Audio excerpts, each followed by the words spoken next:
जैसे हर एक सिक्के का दो पहलू होता है, उस तरीके से जब भी आप कोई ओपिनियन या फिर पर्सपेक्टिव बनाते हो, उसको बनाने से पहले आपके दिमाग पर दो या फिर दो से ज्यादा थॉट्स वगैरह डेफिनेटली आता है। और इसी प्रवृत्ति के होते हैं हम ह्यूमंस, क्योंकि बात जब हम लोगों के ऊपर आता है ना, तब हम लोग वकील बन बैठते हैं, हम लोग एक लॉयर बन जाते हैं।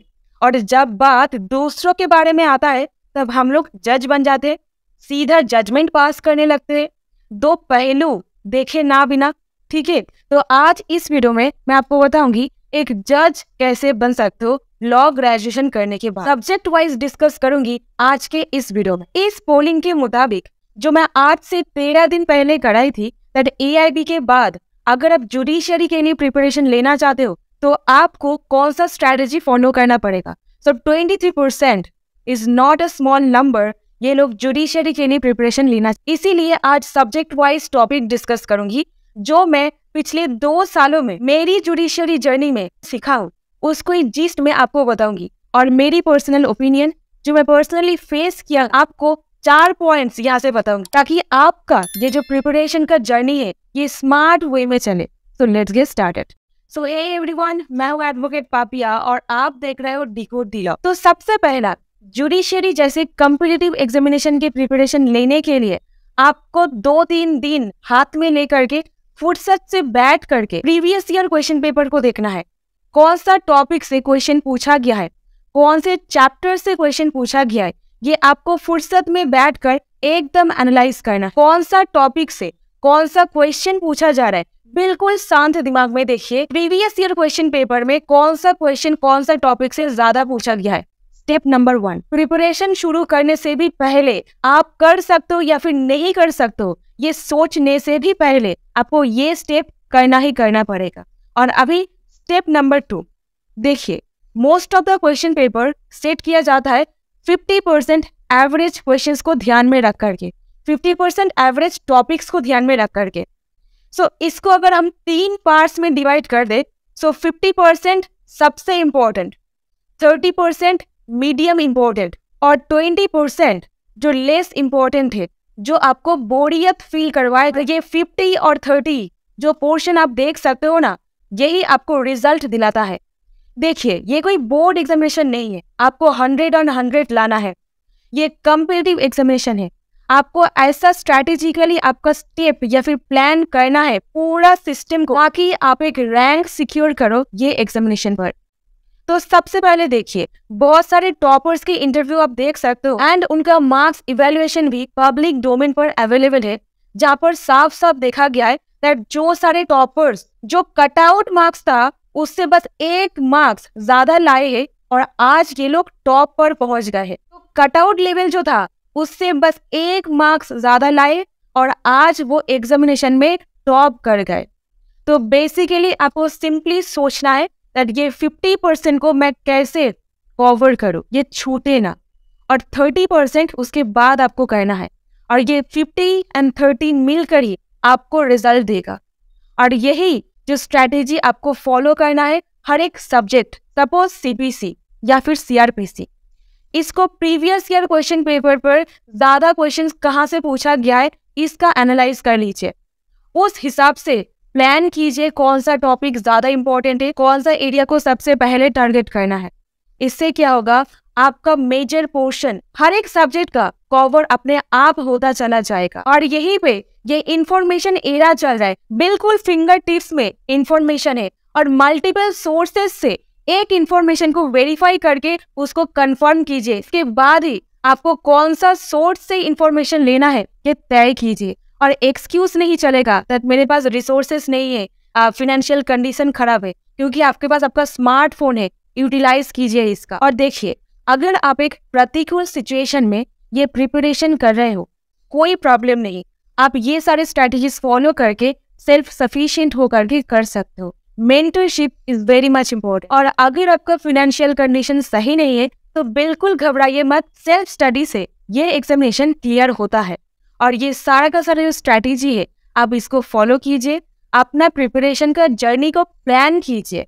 प्लान करने के बाद एक के बाद एक टॉपिक्स के ऊपर डिटेल में नॉलेज अक्वायर करना स्टार्ट कीजिए। और ये जो पोर्शन 50 and 30 है ना, जो आपको रिजल्ट देता है, इसको ही ध्यान में रख करके जो सारा का सारा मटेरियल्स है इस चैनल पर उपलब्ध कराया जा रहा है, ताकि एटलीस्ट जो सारे इंपॉर्टेंट मेजर पोर्शन है वो आपका छूटे ना, कवर हो जाए। और यही पे अगर आप ये 20% के ऊपर फोकस करोगे ना, तो आपका जीके का पेपर, करंट अफेयर्स, इंग्लिश का पेपर मतलब सोच लीजिए हो गया काम।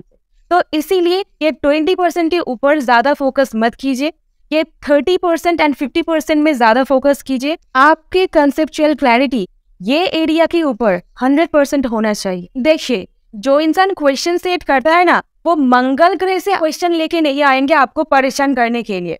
तो सबसे पहले आपको ध्यान में रखना है, जो क्वेश्चन बनाता है उनके पास होता है क्वेश्चन बनाने का पैटर्न। उनको ध्यान में रखना पड़ता है 50% ऑफ द सिलेबस ये कवर होगा, ऐसा करके क्वेश्चन को बनाना है, ठीक है ना। उसके बाद 30% जो मीडियम इंपॉर्टेंट, उसके बाद 20% जो लेस इंपॉर्टेंट। तो ये सब कुछ चीज ध्यान में रख करके उनको क्वेश्चन बनाना पड़ता है। तो इसीलिए उनके ऊपर भी कोई रूल्स एंड रेगुलेशंस अप्लाई होता है।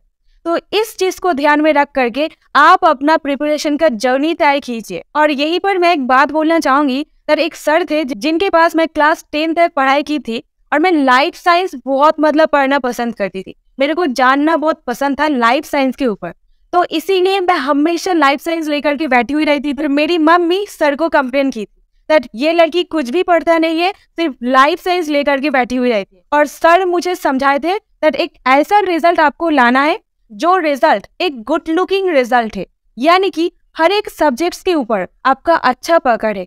आपको सीआरपीसी के ऊपर स्पेशलाइज्ड एक्सपर्टीज लाना नहीं है, आपको सीपीसी के ऊपर एक्सपर्ट नहीं बनना है।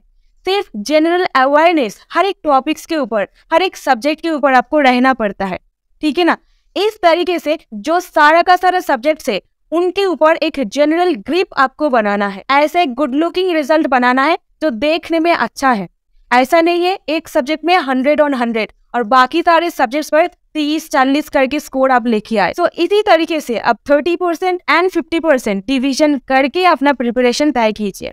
That will definitely benefit you. तो अगर आपका एडवर्स सिचुएशन है, आप बहुत रूरल एरिया पर रहते हो, प्रतिकूल सिचुएशन है, घबराने का कोई जरूरत नहीं। ऐसे स्ट्रैटेजी फॉलो कीजिए। ये वीडियो को कंसिडर कीजिए, जो सारा का सारा टिप्स बताया गया है इसको फॉलो कीजिए, बेनिफिट्स डेफिनेटली मिलेगा। और अभी last but not the least 4th step, कि आपका दिमाग का भी सोचा है दैट आपका दिमाग कैसे काम करता है। तो ब्रेन काम कैसे करता है, तो देखिए हमारे ब्रेन का 4 पार्ट्स होता है, सेरिब्रम, सेरिब्रेलम, ब्रेन स्टेम एंड डाइसेफ्लोरम। जो चीज आप पढ़ोगे उससे कई गुना और इम्पोर्टेंट जो चीज होता है वो याद रखना। आपका याद रखने का जो ये सब कुछ हिसाब किताब है, हमारा जो सेरिब्रम है इससे चलता है।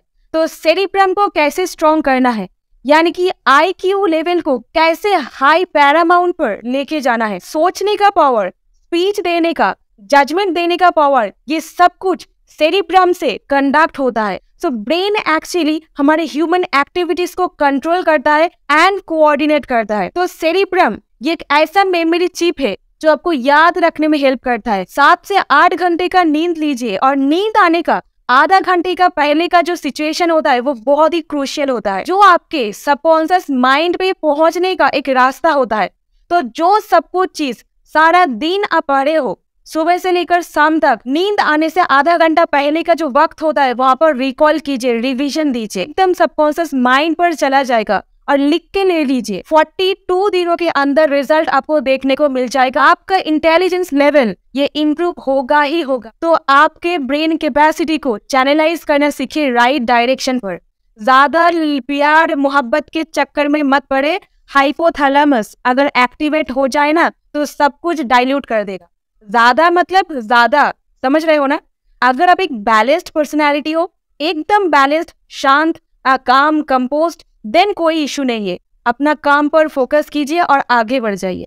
बट 21 डेज के इंटरवल्स पर हर एक सब्जेक्ट्स को रिवीजन देना बिल्कुल मत भूलिए। कोई भी सब्जेक्ट कंप्लीट करने के बाद 21 days is very much important. हर एक सब्जेक्ट्स को अगर 21 डेज का इंटरवल पर हर एक 21 डेज गैप रख करके अगर आप रिवीजन करोगे ना, उसका लाइफ स्पैन मतलब याद रखने का कैपेसिटी 2 महीना तक बढ़ जाता है अगर हर एक 21 डेज में आप रिवीजन देने लगते हो। एक सिंपल चीज देखिए, 21 days meditation camp, 21 days brainstorm, तो 21 डेज का तो कोई मतलब तो होगा ना यार।